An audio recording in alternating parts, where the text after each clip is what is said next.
Welcome to the Wise Doula podcast, a place for informative, uplifting, and educational conversations. Here we will discuss everything connected to the parenting journey, from conception and birth to postpartum and beyond. You are amongst friends here. This is a place to share our common wisdom and learn together. So go ahead, grab your favorite drink. Remember, not caffeinated if you are expecting, and join me inside. I can't wait to speak with you.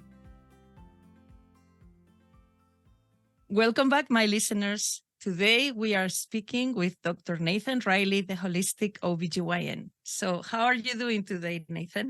I'm so great, Marta. I'm so happy that we tried this again. If anybody out there listening is watching this, we wanted to make sure we had the highest quality audio and video, and the podcast king here could not get his video working, and now we've got it. So please go in and check out the video, because it's hard to make these things happen, but I'm glad we did it, Marta. It's really good to be here with you. I'm glad it all worked out as well. Yeah, it is a pleasure to have you on the show. Oh, thank you. My pleasure. Pleasure's mine. Good. Hey, Nathan, to get started, I'm really thinking I would like to give our listeners a good idea, a good overview of who you are as a person, as a professional. So sort of take us to the beginning. And I would like to hear why you decided to go into medicine in the first place and women's health specifically. You know, I was just playing pickleball with a bunch of older Kentuckians here in Louisville. And somebody just asked me casually, sort of, what do you do? And I told them about what I do. And they were a little bit surprised, because I do home birth now, and I do a lot of functional medicine, and I do a lot of like kind of root cause medicine. I really go a lot deeper than I was trained to go as an OBGYN. And somebody asked me, what made you want to go into medicine in the first place? And the only answer I had for them was that when you're a little boy, you're asked, what do you want to be when you grow up? And I really wasn't sure. But at the time, it seemed appropriate that I would go into the sciences, because I was really good in school. I wasn't a good student, but I got all A's and everything. And it oftentimes was frustrating to my teachers, because I, would be competitive with the other people in the class, but I was also the class clown, getting detention and whatnot. So it was a little bit of a struggle, I think, for my teachers. But I also didn't realize that there was other professions. I just had always sort of thought, I'm going to be a doctor, because that's what smart people do, or whatever. And fast forward, you do 14 years of school and training and all of that. For me, it was 14, because I did some extra training from the time you leave high school. And I never really had my eyes set on anything else. If I could go back in time, would I still do it? I don't know. But I have the great joy now of not just being an OBGYN, but one of the rare OBGYNs who actually goes to home births and works with midwives. I have way more midwife colleagues and doula colleagues than I do OBGYNs. And that's sort of intentional, because I found myself kind of, I use the word disillusioned a lot, but I think I was just sort of kind of bummed out. What drew me into women's health was the sort of magic around this childbirth thing, which as a young man, again, you don't really ever get to talk about this or experience it. And while every other field seemed to have like a really great kind of set of things you're going to see, and you diagnose it and you treat it, childbirth wasn't one of those things. So it was kind of this mystery, this Pandora's box that I opened up. And after years of being incentivized to answer questions right on a test, on every test that I ever took, there was now never going to be a test for this. This was just kind of like showing up and waiting to see what happens. And that to me was very compelling. So the other side of that, though, is that I had this, I had been reading food labels since I was like 15, 16. I discovered the fat-free stuff, and it was like, fat's bad. So I started reading all the labels and asking my mom to get me these specific yogurts that were fat-free and cheese that was fat-free. And I would want to get the really quality deli meat. We didn't have a ton of money, but my mom was like, well, if you're interested in this, let's do that. So I was already kind of playing around with what you might call lifestyle medicine way back in the day. And then I really started getting into that stuff and realizing, man, I got to get gluten. Maybe dairy's not so great for me. Maybe I need to get, nitrate-free jerkies, and, really starting to kind of dial that in even when I was in college. and I was lifting a lot of weights, played a lot of sports, went into long distance triathlon. And then I was thinking, wow, women, when they're in the clinic with their doctors, they're like the gatekeepers. Even in my own household, they were the ones making the meals. They were the ones balancing the budget. Oftentimes they were the ones deciding where are we putting our resources in order to keep the family healthy. And I figured that's a great place, especially in pregnancy where people are motivated. That's a great place for me to insert a lot of this type of counseling in there as well. So I had childbirth and I had lifestyle sort of medicine that kind of led me to women's health. And I really wasn't interested in any other field. So fast forward then, and I realized, man, I'm doing way more surgery as an OBGYN than I would have liked. I'm doing way more C-sections than I would have liked. The doctor colleagues, all, they're eating pretzels and chips and donuts in the doctor's lounges. So it was like the medical system at large didn't feel very healthy to me. There's a Coca-Cola and Pepsi, rack of drinks in the cafeteria. So it was all of that was like, I'm not so sure this is really the place for me. So eventually I had to kind of escort myself out and found myself in a space where now I get to work with people in order to help them have the healthiest pregnancies and births, but also for them to carry some of these healthy habits forward so that they're able to live a long, happy, healthy life as adults, as new parents. So that's what I do. That's kind of my story in a nutshell. And you asked me about my personal life. I also have 2 daughters. I'm married to my high school sweetheart. Of my 2 daughters, the second was born at home beautifully. And they both are, the second one at least didn't even have a birth certificate, but no vaccines. We went really, really, if you want to call it the crunchy route, go for it. But our kids are as healthy as any kids out there. They're way ahead of the curve on their intellectual abilities and their their alphabet and all the things. Like they've got the coordination way ahead of some of their peers. And I think that's partly because mom and dad are maybe we're ahead of the curve. But I think more importantly, I think that the way that we've kind of honored them by not putting too much junk in their bodies has actually really benefited as well. So that's me in a nutshell. I don't know if there's anything more that you'd like to know there, but I think that summarizes it fairly well.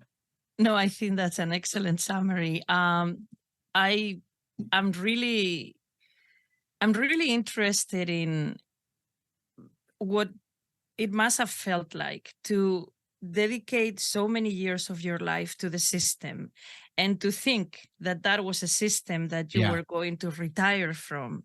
And then to get this realization that it wasn't. And I know education was like that for me. So I want to touch on that a little more. I've heard another interview with you where you talked about the golden handcuffs. And that for me was like absolutely, eye-opening, like, oh my goodness, yes, the golden cage, the golden handcuffs. But if we can touch on that a little more, and then please. We will touch a little more on the birth of your daughters, because I think that's also a very interesting area. Yeah, the golden handcuffs, I think, compel a lot of people to stick with whatever their profession or whatever company they've sort of been hired by, to do this job. And when we're in medical training, it is long, it's hard.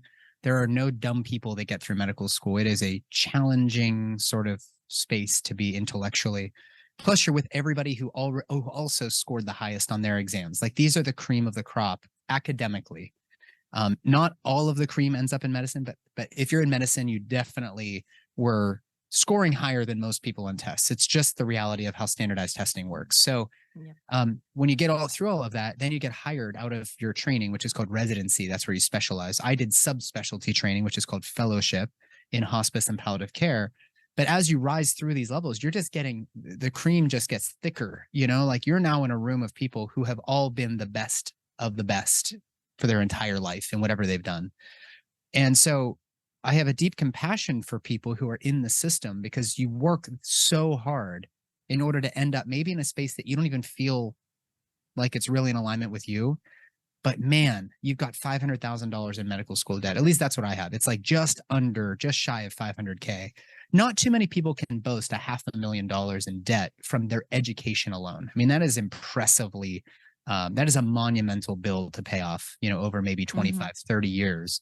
So when they emerge in this space, us doctors, I have a deep compassion. And as much as people see me in public kind of railing on the system, I actually don't really have any ill will towards my colleagues. I do think many of them actually agree with what I preach, which is, hey, we need to be better in, giving informed consent.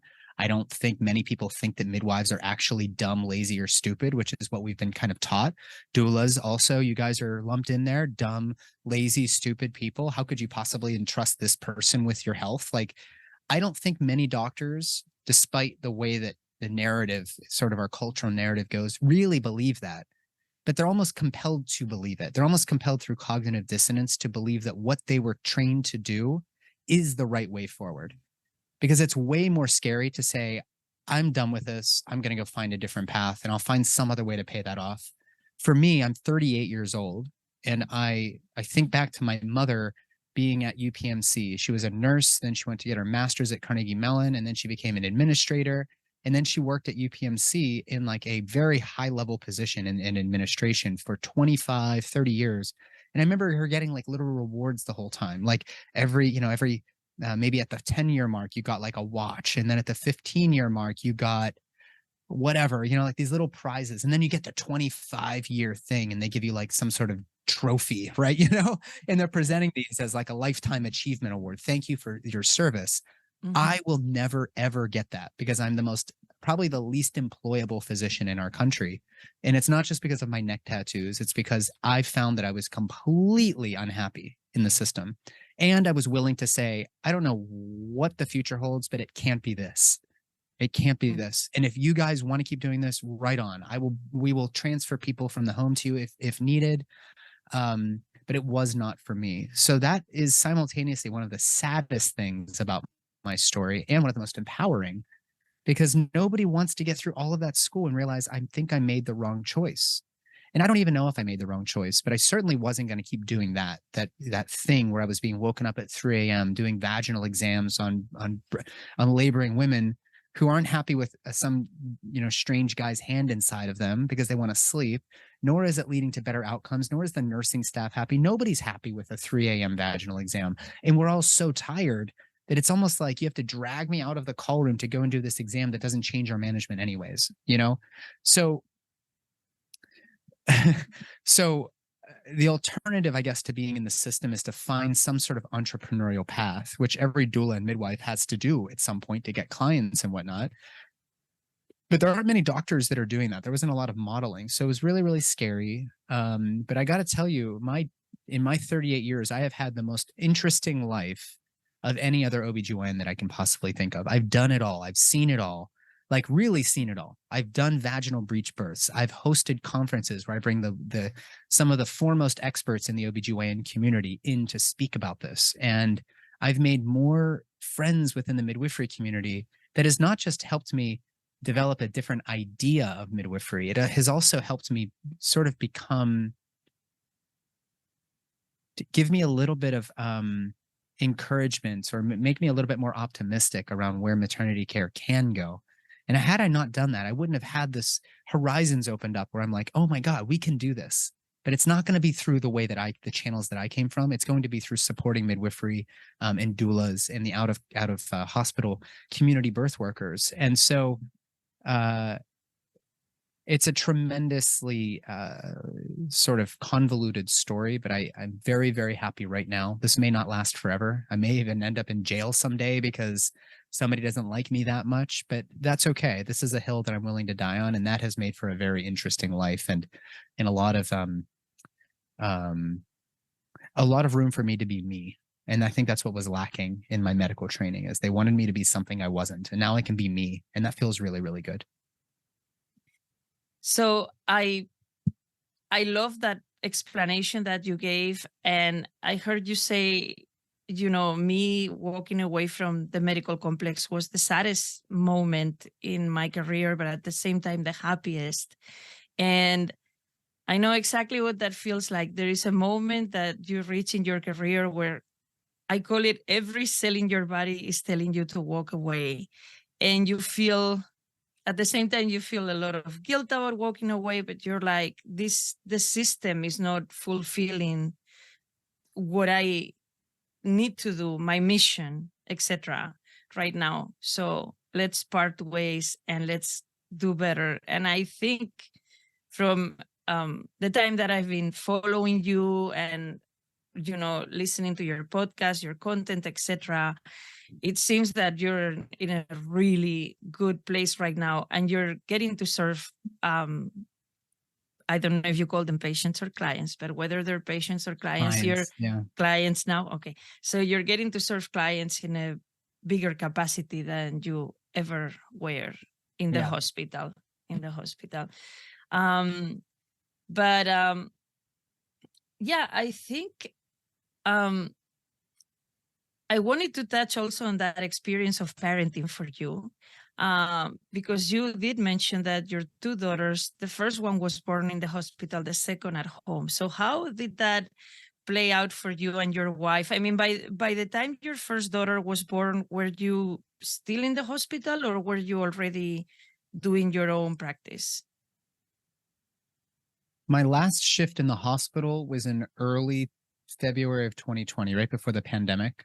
And then our little girl was born in the hospital on February 23rd of that month. So I think it was about 2 weeks before she was born that I had my last shift.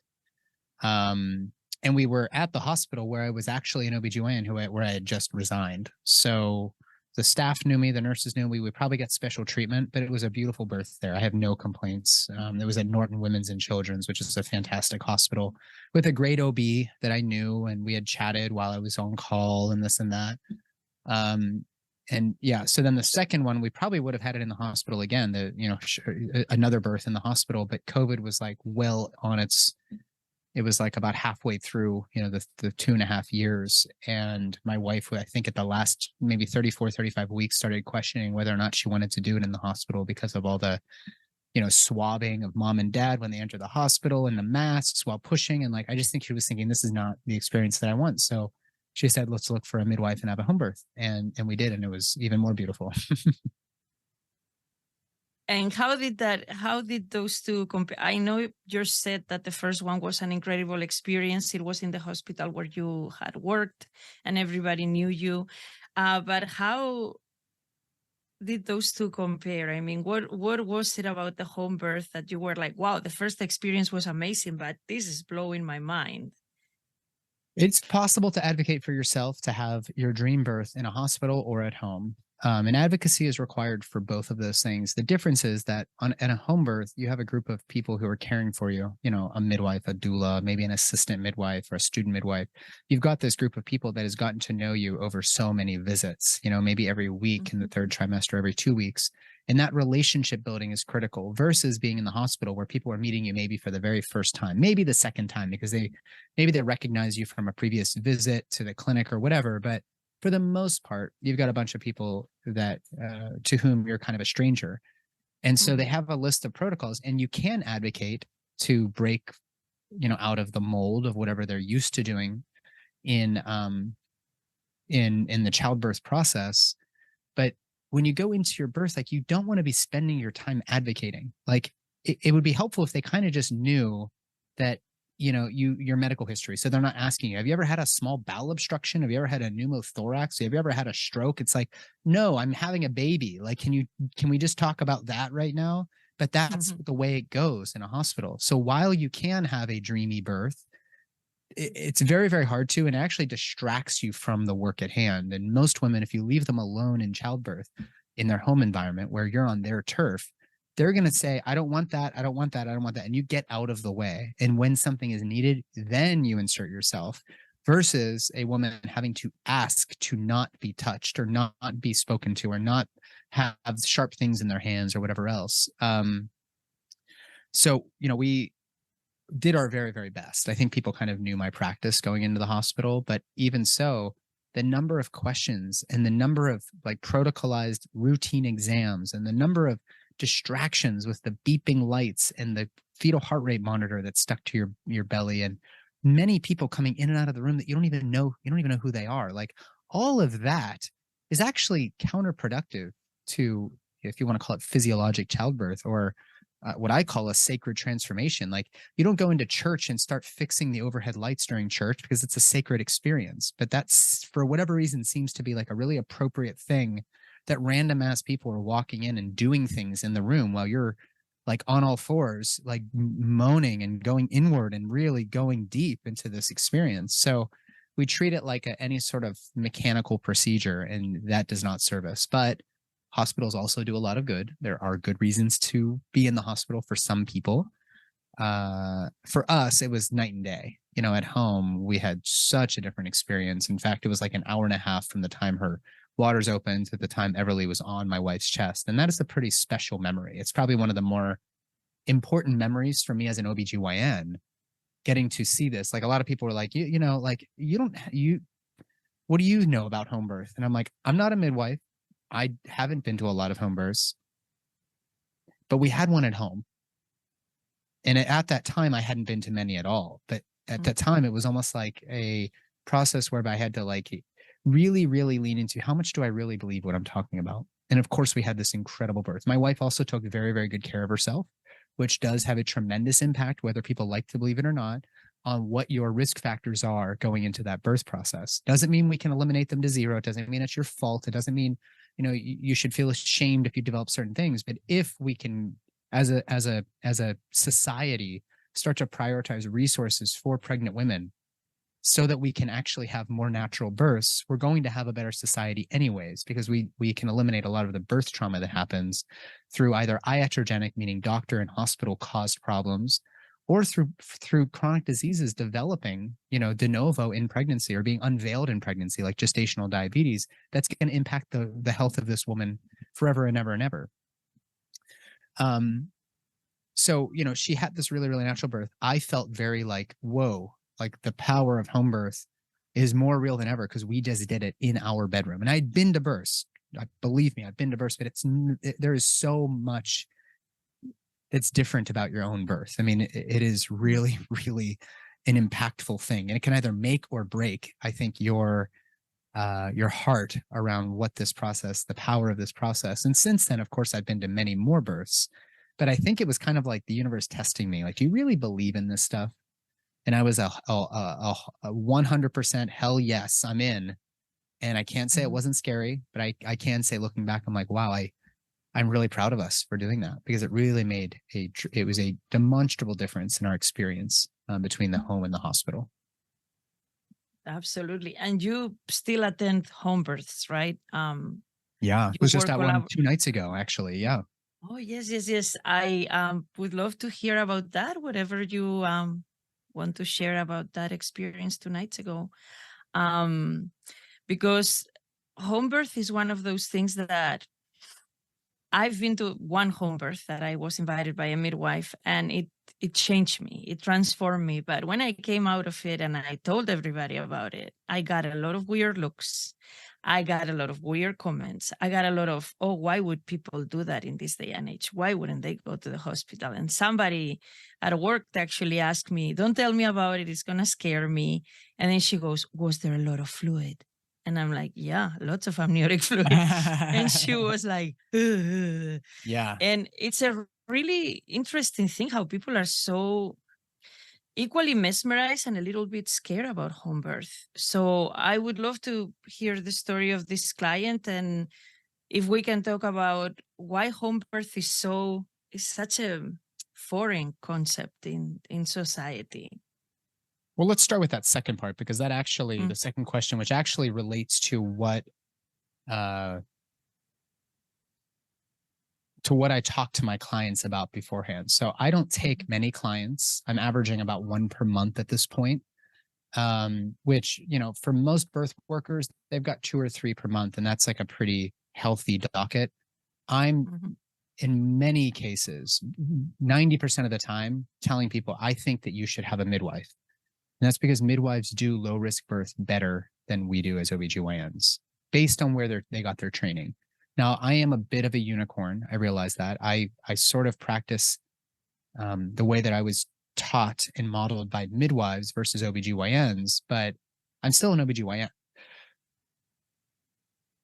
I've still done, you know, probably around 500 C-sections in my life. I used to do circumcision. I used to do, you know, everything. I used to do all the hospital and operative room stuff, or operating room stuff. I used to do all of that.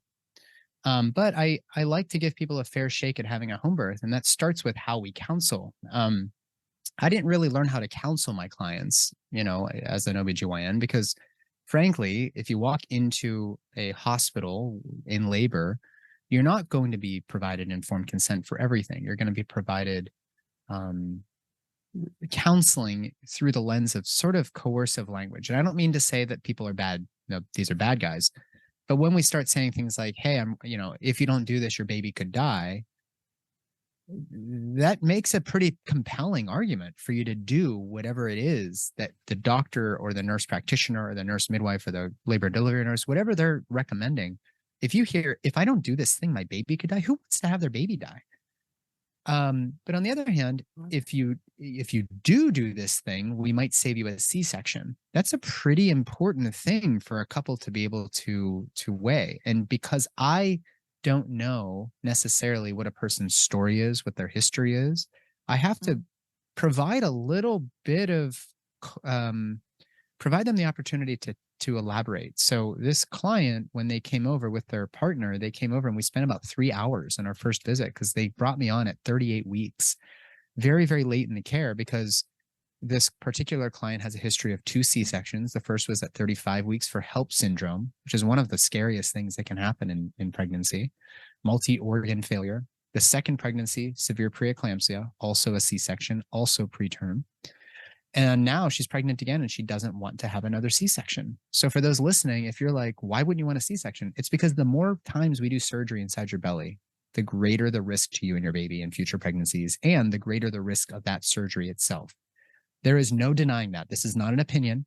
You have greater risk of dying from that C-section, greater risk of blood loss, of infection, much longer postpartum recovery, much greater chance of damaging organs, because as you do more surgery inside the abdomen, the stuff, all the tissues start sticking together and we get what's called adhesions developing. So your 3rd, 4th, 5th, 6th, 7th C-sections, it's logarithmically harder for the surgeon and more dangerous too in your baby from that surgery alone. But then we also have abnormal placentation. The placenta can grow over the cervix, called placenta previa. And if it does, and you've had 2 C-sections, you've got a risk of 10% that placenta is going to grow through that incision into the wall of your uterus, potentially even through there and into the bladder, into other organs. After 3 C-sections with a placenta previa, the risk of that happening is 40%. So now we're talking about, oh my gosh, isn't having a vaginal birth after C-section dangerous? Maybe, but compared to what? Mm-hmm. So there's also innumerable, immeasurable, or unmeasured, metrics. The experience of having a baby, that's a rite of passage. The bonding between mom and baby. Again, the recovery postpartum, having to get back to the other 2 or 3 little gremlins you got running around who are waiting to meet their little brother. Like, all of this stuff is not necessarily accounted for in the data because, again, we're just looking at blood loss, infection rates, etc. So when this couple came to me, I was like, listen, you've got some really tremendous risk factors and you haven't been able to find a midwife. You're going to have a free birth, meaning no birth attendant, if I don't step up here and flex my skills a little bit, I guess. But you have to understand that I cannot guarantee you a good outcome. And we still don't know if this is a perfectly good outcome. But the reality with childbirth is that there is no way to know that you're going to get a good outcome. There is no entitlement to a healthy, happy Harvard grad someday. It's just not a part of the equation. But the medical system would like you to believe that if you just follow their guidance, that we can guarantee you a good outcome. But again, we have to define what is a good outcome. And this term safety gets thrown around a lot. Is a breech birth safe? But first, safe for who? Safe for the baby? Safe for the mom? In whose hands? What is that practitioner's experience in practicing the maneuvers when a breech kind of gets caught up in there? Most OBGYNs and midwives don't do that training. So I just got off a couple days ago hosting a 4-day twins breech conference, bringing in some really great experts in the OBGYN community here. And this couple, they were like, yeah, we're in this. We understand that there's no guarantee. We're going to do our very best. And we want your guidance. And sure enough, with some really, really impressive lifestyle modification, really great attention to nutrition and to movement and to stress management, she not only didn't get HELP syndrome, but didn't get preeclampsia and made it to 42 weeks without getting any hypertensive disorder. No proteinuria, meaning protein in the urine, nothing. Her labs were beautiful the whole time. And that's not on me, that's on her. Like, bravo. there is some ability here to control some of these things. So fast forward 42 weeks, she goes into labor 2 days after this twins breech conference. I managed to get a full night's rest in between there. And I show up and everything is just fine. And then I'm presented with a scrotum just as she's starting to feel the urge to push. So the universe has delivered me, so to speak, a surprise breech 2 days after this twins breech conference. And it would have been my first time attending by myself. And you know what you can do? We know that we can't control anything, but this was a little exercise for me. And it was the most textbook, easy breezy birth you could possibly imagine. Wow. In fact, easier than most cephalic births, honestly. It was like a couple big, giant, tremendous pushes. The baby's butt came out first with the scrotum hanging there. The baby's legs were piked up above their head, which is called frank breech.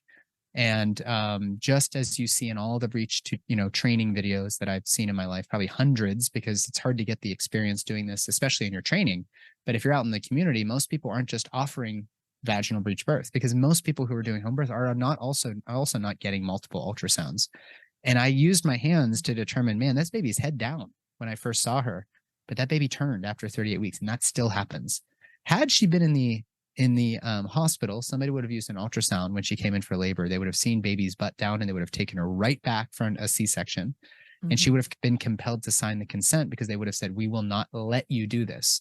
But permission slips are not granted by your doctors or the hospital staff or anything. You still have to sign the paper to say, I give you permission to cut into my belly. And the risk of that would be far higher than a breech birth in trained hands. So baby comes out and baby needs resuscitation. So we have to rush the baby to the hospital. The baby, as far as we know, is doing fine, but I had to use all of my neonatal resuscitation skills as well. So this whole thing was a tremendous test for me to do everything that I'd ever learned how to do to care for women and their newborns. And it turns out that when you actually show up in a responsible way, that this stuff actually isn't all that hard. You just show up with some humility, and you show up not with magical thinking that everything's going to be okay, but you actually come prepared with resuscitation equipment. You don't even have to get it ready, but you have it there. In fact, it's interesting. The universe kind of gave me a nudge a couple of weeks ago, and I actually bought all of the neonatal resuscitation equipment 2 weeks before she went into labor, because I was just thinking, you know what, I should just have it just in case. Like, I got something in my soul kind of guided me to do that. And sure enough, I needed all of it. And it's a very, very lucky for everybody, I suppose, that we did that. But again, we can't predict these things. We just can't assure that everything is going to go just fine in childbirth, because it's not a medical procedure. If it were, every single mom and baby would have a crystal, clean medical record, to show after the birth. But we are mortal. Sometimes babies die. Sometimes babies don't do well. We don't know why this happens. It's just a part of being alive. So that's my most recent home birth. That was a heck of a testament to what relationship building can do, because they really did trust me. And when I said we got to go, they knew I meant it. I wouldn't have said it otherwise, as opposed to coercing them to go to the hospital without them wanting to, sort of against their will. I got you. But the importance of developing that relationship and having that communication, and you spoke about how there is that extended relationship that happens that doesn't necessarily happen in the hospital, because maybe the person that is helping you deliver your baby you have just met, or you've seen them once in the practice, or whatever it is. But I'm blown away, because like I said, I have been to a home birth. I hope to make it to many more, but there was the midwife, there was the midwife assistant, there was the doula, and I was there as a guest of the midwife. So I was kind of extra. But normally there is quite a bit of people in a home birth, but the fact that you were the only one in this one, and you orchestrated, took care of the thing beautifully. And again, like you said, there is no, for sure, in childbirth, not in the hospital, not at home, things can change in an instant. Everything can be perfectly, you think you can plan to the absolute micron, but you can't, right? That's the whole thing. I I love hearing stories like this, and of course, with an outcome where you had to resuscitate the baby, do a hospital transfer, and etc., which happens sometimes. And like you said, we think we have this certainty that we're going to have a healthy baby at the end of the day, but babies do die, things happen, and we don't even know why they happen. What would you say to somebody that is, I guess, contemplating home birth, but at the same time, their entire life they've put all this tremendous blind faith in the white lab coat. They've gotten used to, my doctor will tell me what to do, my nurse will tell me what to do, my nurse practitioner will tell me what to do, and they're kind of in this position of, I don't know, being curious about it, but feeling a little disempowered or a little. Yeah. How do you? I mean, do you have clients like that, and how do you work with them, or have you had experience in that area? Well, I think that it's really, really important for us to consider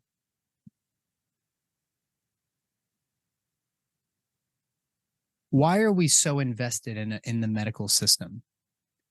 You know, we've been taught from a very early age, I think, that as long as we just trust the experts, that everything's going to be fine. But if it were that easy, since we've been so invested in what we could call Rockefeller medicine, where it's a German style of medical education, we have a very kind of hierarchical business sort of oriented medical system. Why aren't we getting perfect outcomes? And I don't think we can get perfect outcomes anywhere. But if that is the answer, why are so many people having traumatic things happen in the hospital system? We have a medical system in the United States and in the UK whereby our third leading cause of death is medical error and over, let's say, misprescription of medications. If that's true, then that would actually suggest that this advertisement of safety that is purportedly, that it draws so many of us to the hospital system, that it's actually not true. Like it's an illusion. The safety thing is an illusion. And in childbirth, again, there's no guarantee. So our efforts to minimize the mortality of childbirth to zero have led to a tremendous amount of trauma on the mental, emotional, and spiritual levels. An example of this would be you roll in, you're in active labor, it's your first pregnancy, and somebody like me walks up with a white coat and says, "Hi, hey, I'm just going to check on the baby."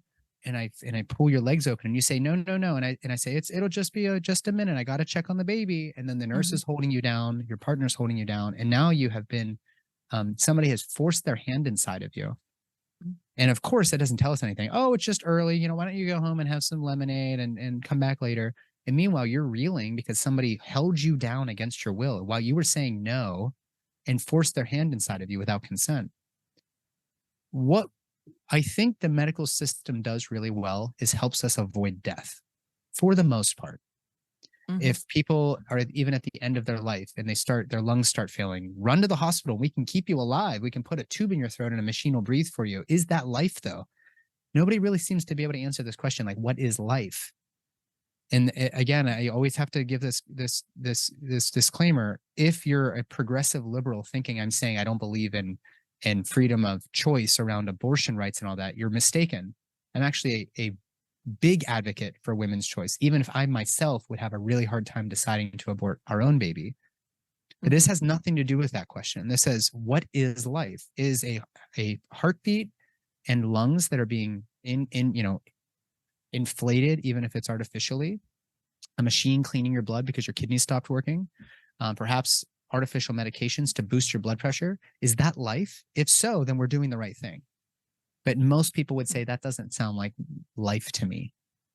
But this is more philosophical than it is sort of objective. What is life? Who knows? But in the hospital system, their whole job is to prevent your heart and lungs from stopping, period. Doesn't matter if you're a one-day-old baby or you're a 40-year-old who just had just gave birth. On the contrary, the home birth experience is really putting you in the driver's seat And you don't necessarily get, you don't get suboptimal care. I mean, there's bad midwives, just as there are really great OBGYNs. But the point here is that you actually get to clarify, what are your values? How can these resources be provided to you in such a way that we're meeting your needs, as opposed to, hey, you're here. Like, why did you come here if you didn't want my help? How many people have heard that? Doulas or midwives who work in the hospital. Why did you come here if you didn't want my help? Well, that's not the question, doc. I came here because I thought you might be able to keep me safe. But my definition of safety is different from yours, I now realize. So no thank you to that thing. That's effectively what happens. That's why so many people have this challenging sort of interaction with the hospital staff, especially on maternity units. So your question was, what would you tell somebody who's been so invested in this idea that the medical system can keep us safe? I would implore you to consider, what do you mean by safety? Are motorcycles safe? I think that they're safe, but I also rode a bicycle through traffic, busy city traffic for most of my adult life. And I have a sort of a sense as to how cars move and how to determine if cars are merging and coming around corners and all of that. I have like that separate awareness. And when you're on a motorcycle, you're not on your phone. There's a lot of distracted drivers that might run into you. Are you wearing a helmet? Do you know how to ride a motorcycle? Have you taken a motorcycle safety training course? All of those things become apparent. But if you ask an ER doctor who saw one traumatic motorcycle accident, they would say motorcycles aren't safe. Well, everybody has a different threshold for safety and risk. So I can't tell you if home birth is safe or not. All that I can say is a lot of women have a great experience doing this. Is it a guarantee that you and your baby are going to be fine? No, there is no guarantee. But that also guarantee doesn't apply in the hospital, because they're going to be traumatizing you in other ways. They may keep your heart and lungs working, but you might be walking away feeling very traumatized by that unnecessary, poorly consented vaginal exam as well. So we've been willing to determine that in the name of, quote, safety, which the OBGYNs would say, living mom, living baby after this whole process is over. They did their job. In the name of that definition of safety, we're willing to traumatize you and harm you on the mental, emotional, or even spiritual levels in order to keep you and your baby alive. That's what we're willing to say. But that to me doesn't sound very safe. And I don't think it does for many other women who are compelled to at least explore the possibilities and opportunities of childbirth, of home birth. Yeah, absolutely.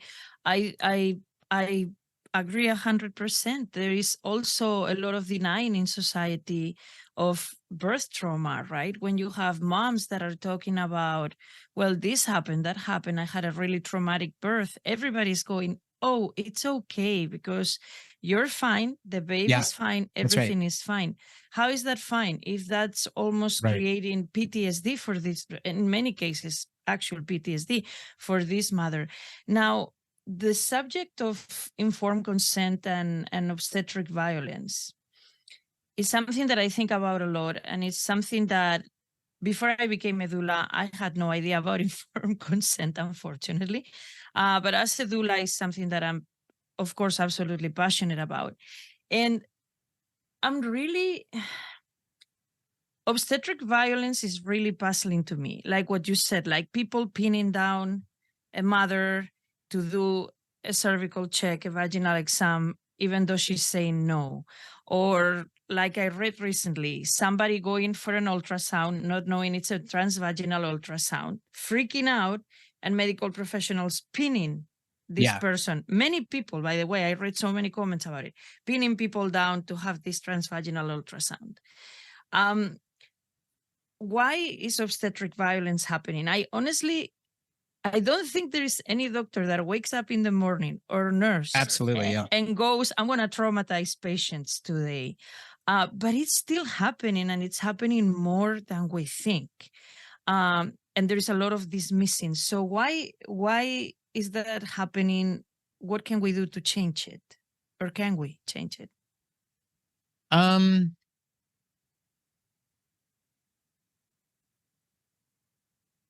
I think we have to become clear on what violence really is. A lot of people think that, like you said, it's like, hey, but you and your baby are fine, right? Well, what if we give two scenarios? The one I already described, a person doing a poorly consented vaginal exam, that can be very traumatizing, as well as, let's say, doing an unconsented episiotomy where we cut the muscle of the perineal body in order to, quote, make more space for the baby, which is complete baloney, actually. Doesn't actually do anything to make space for the baby. The only purpose we use that is to make room for our hands to get in there and move arms and stuff around to relieve babies that are struggling to get out. And so if we look at the word violence, I think people oftentimes think of rape. They think of guns and knives and whatever. But a violent act can be emotional. It can be verbal. I think people can be violated, violence. They can experience violence. They can be violated in more ways than just the obvious things. Now, if I were to walk up into the room in the maternity unit and slap the hell out of you and say, get your shit together or whatever, and yell at you while you're in labor, that's a pretty violent thing to do. But I could also go in and use very soft language and kind of coerce you into doing something that you otherwise feel is a hell no on the inside. So we used some of this language earlier. Marta, you don't want your baby to die. I don't want your baby to die. I mean, I'm just worried sick. I think before it gets too late in the night, we should just do the C-section. We'll take good care of you. We'll try to put them right on your chest afterwards. And of course they don't. Here are the risks, all these risks. We use this like soft way of speaking. It's very infantilizing, as if you couldn't possibly make this decision on your own. You don't have the wits about you to actually make a decision as to whether or not you want somebody to open up your abdomen and remove your baby, like some sort of Orwellian 1984, right? Yeah. Although they weren't even having babies in 1984, or whatever, Brave New World, I think is what I'm referring to. But anyways, the point here is that when we talk about obstetric violence, most people hear that and they think, oh, somebody cut you or hurt you like physically in the hospital. But obstetric violence is emerging as the culprit for a wide variety of what we call birth trauma. And birth trauma can result in the most uncomplicated natural birth as much as it can in an emergency C-section where somebody is strapping you down crucifixion style in the operating room and yelling things at you, right? Or blaming you for what's happening or something. I mean, there's all sorts of scenarios. There's a woman, she's an OB anesthesiologist up in Pittsburgh. Her name's Tracy Vogel. And she meets with people prenatally who feel that they had some degree of trauma. And the stories she's telling me are really remarkably surprising, where this woman had 3-hour birth in the hospital, but it was something that was the way that she was touched or the way she was spoken to, or maybe no eye contact while somebody was counseling her. Those types of things make it very, very hard for you to navigate a system whenever there's this kind of culty white coat thing where you feel compelled to say yes. And what I'll add to that is, and this is for anybody who's struggling with this idea of home birth, is that you've been conditioned to give your power away since you were a little kid, especially a little girl. Women are just sort of conditioned to just smile and go along with the program for fear of being, followed home back to their car in the garage. Like if a man approaches you in the middle of the night, you don't say, back off, buddy. You just try to be as kind and polite as possible. This is something my wife and I talk about all the time. So now you're under a tremendous you can have there may be a tremendous amount of duress in this experience. And if that stress from that experience is not integrated afterwards, it can be stored in the body as trauma. And then we see it actually reemerge later in life on, again, maybe not just the physical level. Maybe it's not just a tight pelvic floor or something. Maybe it's actually a little bit of a neuroses around the way that you're spoken to. Maybe it makes you way more subdued whenever big arguments happen. Like it can be rattled out in so many interesting ways. It can also be converted into resentment towards your partner or towards your child. Like I've seen that happen too. So the bottom line here is that if you feel that there's a no on the inside, like you're getting it intuitively, this is not something I want to do, and you're feeling compelled to say yes, even that can result in trauma. So the obstetric violence conversation needs to be broadened to include not just, unnecessary episiotomies or I felt everything while they were doing C-section. Those are horrifically traumatic. Don't get me wrong. It needs to be expanded, however, to include a variety of other things that can be very, very stressful. And again, if stress is not integrated well, that actually is a definition of trauma that I prefer over some of the other things that we've explored over the past several decades as this trauma conversation has been evolving. Absolutely. And in talking about how important informed consent is, having somebody that helps you advocate during a time of such vulnerability as birth is so important. I think the big message for the listeners is that we can always say no, or I want to think about it, or do I have other alternatives? But a lot of times, just like you said, we blindly say yes because we think that that's our duty to say yes. But our duty, honestly, is to ourselves and our baby, not to anybody else. But it's a hard place to be. But I guess an encouragement for the listeners to learn more about informed consent as they're, especially for those of them that are walking into their own birth, etc.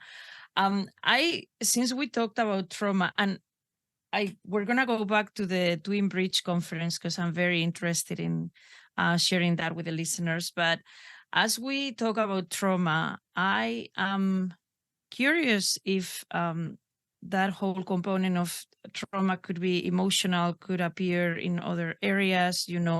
It's not necessarily something physical like cutting. Is that something you incorporate into your Born Free Method program? And if you can tell us a little more about the integral sort of education that goes into the program.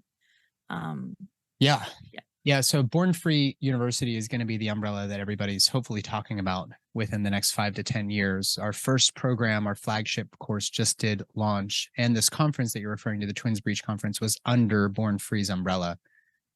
These are educational programs in order to honor informed choice, but not in the way where it's just like this sort of lip service. It's that if our clients, because you're not sick, as you mentioned, I use clients, not patients, because you're not sick. If you're sick, then you're a patient, but you're not sick by virtue of being pregnant. If a client wants to have as many options as possible available to them, that is actually at the heart of fixing maternity care. It's not relevant that we have 40% of C-sections. That's a big, bad number. There are parts of the world. Marta, where are you from? Because I know you have an accent. Somewhere in South America, maybe? No, I'm from Spain. Oh, Spanish. Okay. So I did pick up on the Spanish accent, but good. You probably just pronounce your C's a little different than me. Yes. So my wife is part Spanish, but her family is really Mexican. So I hear the Barcelona and then I hear Barcelona, from my mother-in-law. So it's interesting. Cool. So Born Free. So the way that so it's not relevant that we have 30 to 40% of babies coming out by abdomen. Yeah. The problem is that people aren't happy that they have a 30 to 40% chance of having a C-section. If we were getting really, really great outcomes and people were really thrilled about C-sections, who cares? 40%, whatever. I still don't like that because I think it's a little dystopic that we're removing babies from the abdomen at such a high rate. But there are parts of the world where, like, women in Brazil, like, they're going for C-sections. They love the idea of having elective C-sections. It's not so in North America. Yeah. So in order for us to look at the problems of maternity, people like to blame the doctors. They like to blame the system. They like to blame big pharma. They like to blame all these other things. But what about us? Like, what role do we play as moms and dads? So the Born Free Method is really a matter of educating and empowering, but also helping to give people permission to take control of whatever factors are in their control. And that might be reading a bunch of stuff. It might also be guided meditations. It might be setting better emotional boundaries with family members. It might be working on intimacy with your partner. It also might be diet, movement, sleep, stress management, all of those things as well. So this is the most comprehensive pregnancy and postpartum program in the world because it was me and Sarah Rosser, who's a farm midwife, who created it. And there are many, many more courses to come under the Born Free University umbrella. But then we also have these. So the one hand is let's empower people with information and some sense of control over whatever controllable factors there are in their particular situation. And then, of course, reflecting that all your values, your experiences, your story in birth planning, which is not a checklist. It's actually like the advanced care planning document that you would have at end of life is just as relevant in birth. Who are you and what do you believe in? What is important to you? Because I can't give you help if I don't know who you are. But on the other hand, we also have birth workers, especially OBGYNs, who are becoming extraordinarily de-skilled in birth work. They're not training to do twins births vaginally. They're not training to do breech births vaginally. And a breech, we'll just talk about that because that's probably the sexiest topic around right now. 3 to 4% of babies at term are going to be butt down or feet down. That's called breech. If you, as the expert Mr. or Mrs. OBGYN, are not able to attend to a baby coming out of the vagina 3 to 4% of the time, then are you really an expert in childbirth? And are you really able to give this person every option available, most importantly? So a car mechanic wouldn't say, hey, we can do everything, but we don't work with steering. Like, what do you mean you don't work with steering? You're a car mechanic. Oh yeah, we don't do that. We do everything but the steering. Well, then you're not really that great of a mechanic. Like, nobody would ever accept you as a mechanic. They would say you fix certain things in a car, but you're not really a mechanic, right? So, and that sounds silly to bring up the mechanic, the automobile, but it makes so much sense when you look at it like that. And OBGYNs still profess that midwives are not as good as them, even though midwives are the ones who are training in some of these other, they're more skilled than them in a lot of these other areas, including breech and twins. So the breech problem emerged when we had some data that sort of was like the final stamp that we needed to conclude, and the science has never settled, but that's what happened, that having a baby butt first from the through the vagina is disproportionately safe, and we shouldn't be doing it anymore. So we stopped training residents, and many midwives were losing the training on what maneuvers to do if the baby did get stuck, in the pelvis coming out butt first. The problem with that data was that now that we've gotten more data and we actually reanalyzed and looked at their original data, that hasn't been true at all. In fact, in trained hands, there is no difference in outcome between a baby coming breech or a baby coming by vaginal breech or by C-section with breech. So one part of it is like a data issue, but the other part is that despite that data having been wrong, we've now got 20 years since the term breech trial was published in whatever it was, 2001 or whatever. We've had 20 plus years now of OBGYN residents. Maybe there's 2,000 in our country every year graduating who are not getting any training in this. So we have a bunch of unskilled wannabe experts in childbirth who are operating in the hospital and discouraging people from having home births with midwives and doulas and people like me, despite them and it's mostly an insecurity because they just don't have those skills. So it's twin breech conferences are, believe it or not, 95% of them are midwives. We did have a couple of OBGYN residents come. And the way it works is you have some of the foremost experts in vaginal breech from the medical system, actually. Next year, we're going to bring in some more traditional midwives to teach from around the world in order to round it out and diversify a little bit. But we had Stu Fishbein, David Hayes, Rixa Fries, Milo Chavira, Denny Hartung from Wisconsin, and Betty Ann Davis, all helping people practice the maneuvers for when you have an inevitable nuchal arm or you have something caught up in there. But frankly, that doesn't happen all that often. It is good to know what to do because you are ultimately the person responsible. But if we're not training doctors and midwives to do this, then we can't offer women in the United States the full complement of choices if their baby is one of those 3 to 4% who are butt down at 37 weeks. I got you. Absolutely. Yeah. I have a friend here in Florida that got pregnant with twins, 7th pregnancy, and they were one of them was breech. And immediately it was like, nope, you're out of options, C-section. I mean, I think she had an option to go to Georgia and work with, at the time, Dr. C-Baby was still, hadn't retired. And I think she had an option to go deliver with him, but her partner was like, nope, we're not going out of state. And she was very frustrated about the whole experience. But I've seen pictures of the conference, and it is so incredible to see these simulators and to see people really like using the simulator, to see all these professionals and learning hands-on. And that's the big thing in education that we talk about, right? Things need to be hands-on because you can watch a million videos and read manuals and whatever, but there's nothing that can substitute that.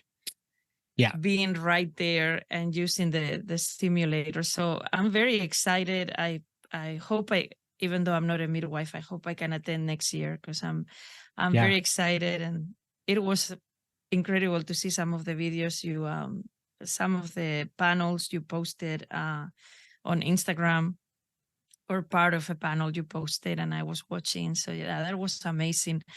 I I think we've covered so many topics. I have like too many other questions, but I know that we probably don't have time for too many other questions, but we could be here all day and we wouldn't run out of topics. But in talking a little more about your support for families, now that you're out of the hospital system doing your own thing, and in that sense you have a lot more flexibility, right, with what you can do and how to do it, and etc. You don't have 15 administrators breathing down your neck telling you it's supposed to be this way, this way, this way. So let's talk about what your support looks like for families. I saw on your website you have many different offerings, but one of the things you work with is with people going through the fertility journey. And I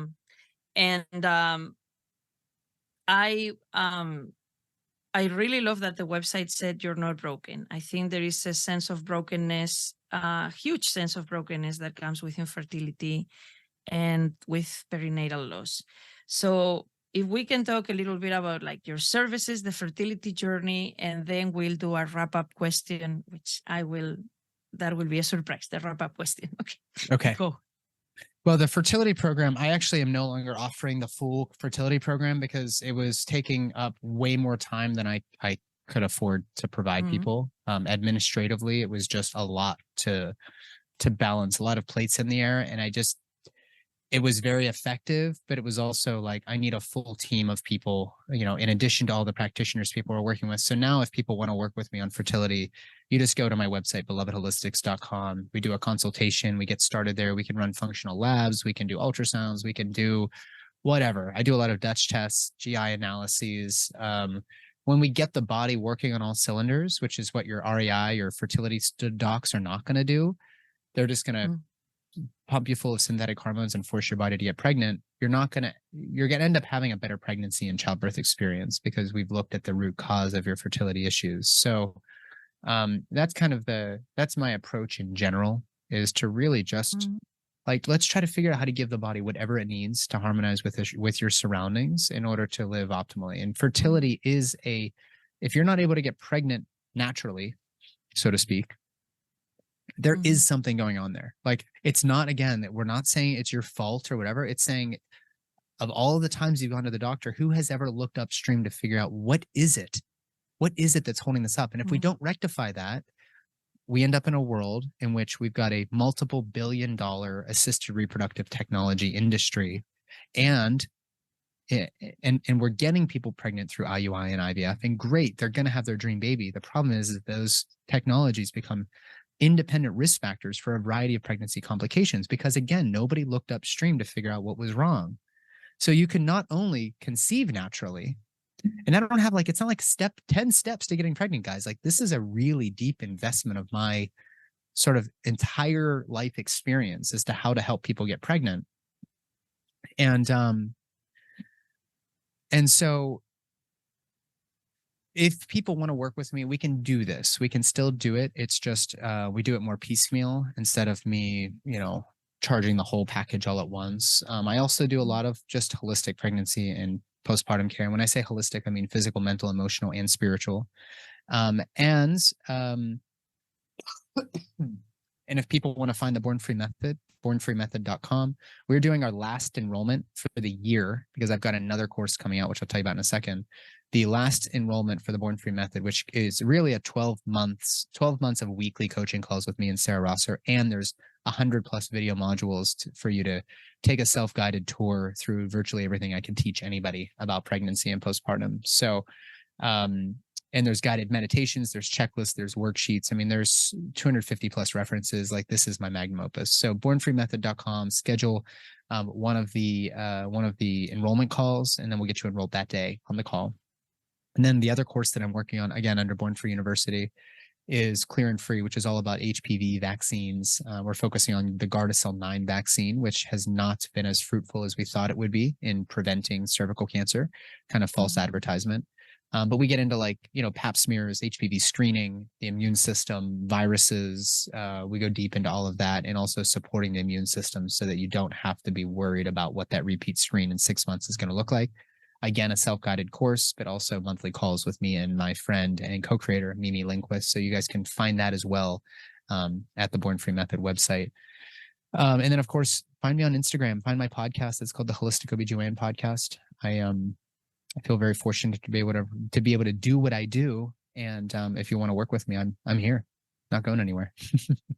Yeah, absolutely. And what a wonderful podcast it is. I mean, it's entertaining, it's educational, it's eye-opening because you have so many different guests from so many different fields, and it really makes you think of pregnancy as something that is not this narrow path, but is really this wide open field. But really want to encourage my listeners to check out your website, your Born Free Method, and Instagram.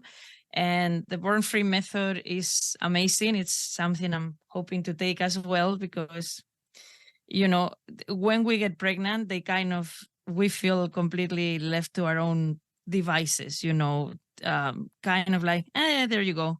You got that positive pregnancy test. Good luck. We just come for however many checkups we tell you to come.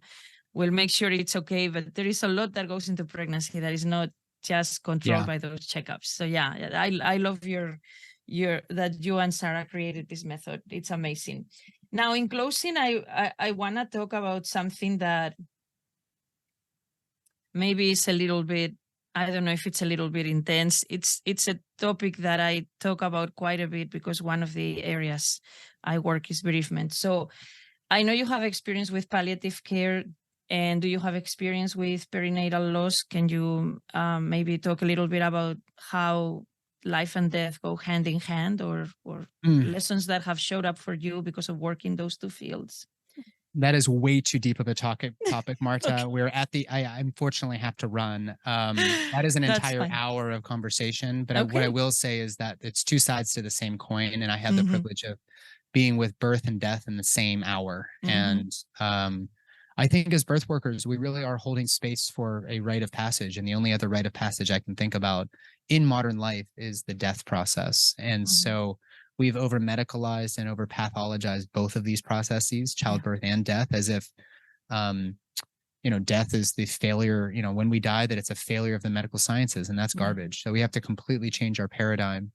I've held babies that have died moments after birth due to conditions that we couldn't fix or reverse, but we can go deeper on that in another interview. No, absolutely. I love that idea. We can totally later down the road we can totally do another interview and just talk about that. That's enough for like a whole solid hour or more. No, that's perfect. Thank you, Nathan. Hey, you have listened to the Wise Doula podcast today. Thank you so much for joining us. Remember, everything we discussed today was meant for entertainment and educational purposes only. It does not substitute the advice of your medical provider. Would you do us a favor? Follow me on Instagram at LovingBellyDoula. Also, let me know what other topics you would like to see me discuss in this podcast. And please subscribe to the podcast on your favorite platforms. Thank you so much. I will see you next week.